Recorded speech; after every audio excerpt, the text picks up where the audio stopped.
Can you name this color?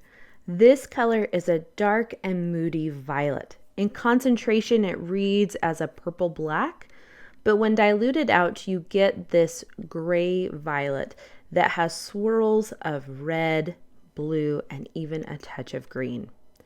This color is the epitome of color shifting magic and is the perfect example of how magical watercolors can be and shows off its unique properties. This color is from Daniel Smith and it's right up there in popularity with their Undersea Green. This color is loved by many artists and it's often featured as the top color to get from Daniel Smith, whether it's on YouTube videos, watercolor forums, or watercolor Facebook groups. I see it listed all the time. This color and Undersea Green, I would argue, helped pave the way for super granulating mixes to become so popular. At least for me, I didn't really understand or appreciate how much dimension or color interest you could get with these mixes of granulating colors until I started using these ones. And that opened the world of granulation to me. So this color is Moonglow, and like I mentioned earlier, it's from Daniel Smith. And it's made up of 3 pigments, PG18, Viridian Green, ultramarine blue, PB29, and then Anthraquinoid red, PR177. So those 3 pigments make up our Moonglow. Now, while many artists love it, I have noticed in recent years a lot more debate around this color on whether you should use it, especially if you're going to be using it on displayed artwork. Because even though it's listed as having an excellent lightfastness, it's been shown to not be as light fast as they say. And that is because of the PR177 pigment. Because Anthraquinoid red is light fast in mass tone, so in strong concentration. So it's very light fast in oil paints and acrylics. But what they found is once it gets diluted out, it loses that light fastness, and that becomes a problem with watercolor, especially on a mix like this where you get the magic when you really dilute it out. So today I want to do a couple different things. I want to show you how to recreate this color using the exact same pigments. And then I want to try recreating it using reds that stay light fast when diluted. And then for fun, I wanted to experiment using different greens because I know not every artist has Viridian green on their palette. And I want to see if we can get a similar Moonglow effect by using colors that may be more common. So to start off, I am doing an exact pigment recreation where I'm using the same pigments that are listed on the tube of paint and mixing it myself. Now, I probably have an advantage because I'm using all Daniel Smith colors for this one, but this was one of the easiest recreations that I've ever done. I've done multiple super granulating mixes and recreation videos, and some of them I have had to test like 4 or 5 different versions of the same pigment to try and get close. So that gave me a boost to confidence when I started jumping into our other substitutions because I already knew I got something close. Sometimes those videos are really difficult because I still am struggling to get something close even when I'm using the same pigments. But first for our substitutions is our PV19 or our quinacridone rose. I am using the M-gram quinacridone rose for this, but any quinacridone rose will work. So PV19, just look for that on the side of your paint. One thing I noticed right away with this mix is that it had a lot more vibrancy. It wasn't as desaturated or grayed out as traditional Moonglow, and I think part of that is one, PV19 is a very strong pigment. It has a high tinting strength, and it is so cool toned. So it just really lent itself to mixing a more vibrant purple. So just something to keep in mind when you're doing these mixes, you're going to notice those subtle changes, and it's something that you can apply to your painting and really customize your mix to fit whatever you're doing. So next up is our mix where we are using PR202. This is a quinacridone magenta. I am using Daniel Smith's quinacridone magenta for this mix, and this color is very cool toned again. But it's a little bit deeper and darker than our PV19. So it's going to have its own unique characteristics to it compared to our other mixes. I also found that with this particular mix, when I was using the quinacridone magenta, I used less blue and a lot more green when I was making this one. And that's kind of the fun thing about this Moonglow, is it's a really good example of opposite colors and opposite adjacent colors and how they interact. So true opposites, when you mix them together, they create grays or browns, very neutralized colors. But if you're using like a slightly adjacent one, it's going to give you slightly different results. So if you are mixing our PV19 and our PG18, so our green and our quinacridone rose, you would actually get a dusty purple instead of like a true gray or brown.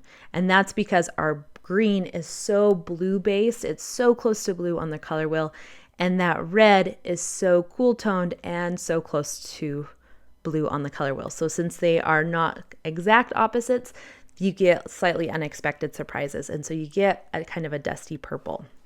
This swatch, I am using quinacridone coral, and this is probably the warmest red that I am using for the substitutions. And what I found with this one is I had to add a little bit more of the ultramarine blue to get it to read as a violet, because it is more of a true opposite to our green than what our other mixes were. So just something to keep in mind when you're doing this is you're not going to always use the same ratio.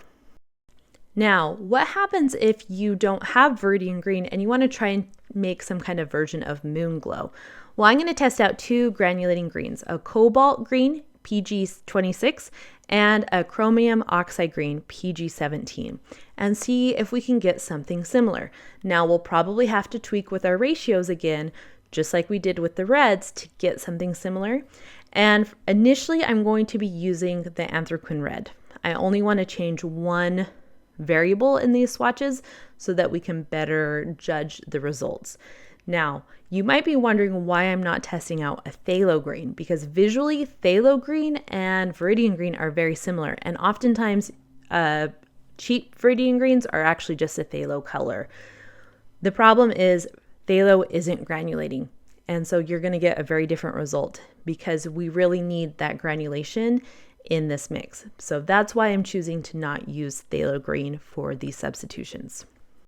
That said, if phthalo green is the only cool green that you have available to you, then test it out. See what your paints will do. This is just a rough recipe guide and an educational video. I'm trying to give you some tools to help you be more educated when you are approaching painting and color mixing, and kind of give you a general idea of how you can mix certain kinds of colors.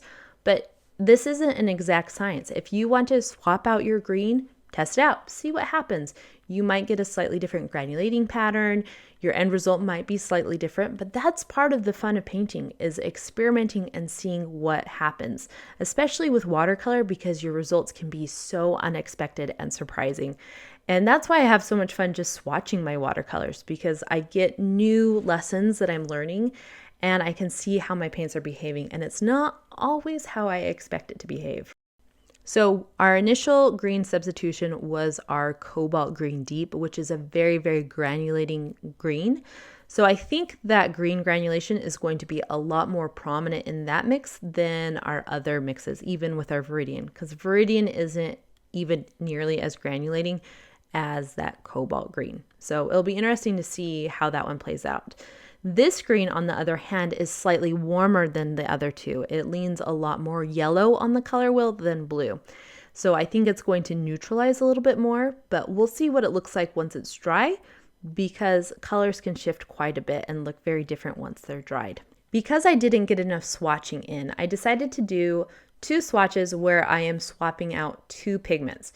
So I'm going to test both of the greens, and I'm going to compare them with our quinacridone coral, the PR209. So I'm not using the Anthraquinoid red for this. I'm using this kind of warmer red color that I had tested out earlier.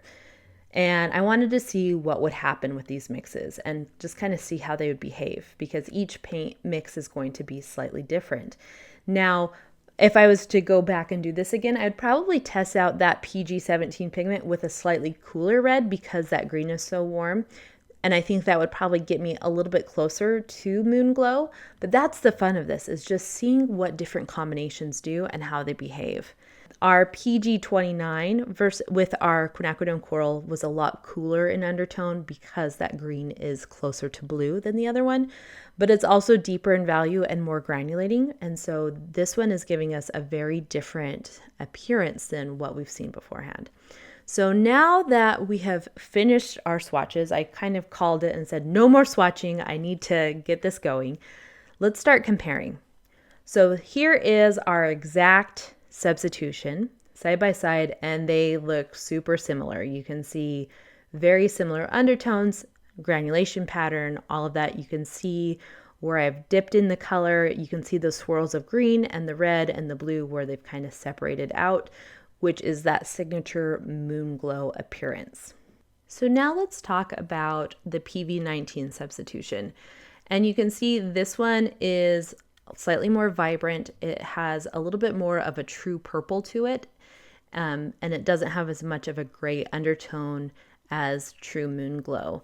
And some of that could just be mixing error. I could have put too much blue in the mix. There could be some of that going on, but I also think some of it is because my red that I'm using is cooler than the Anthraquinoid red, and so it's just pushing it a little bit more purple and less gray.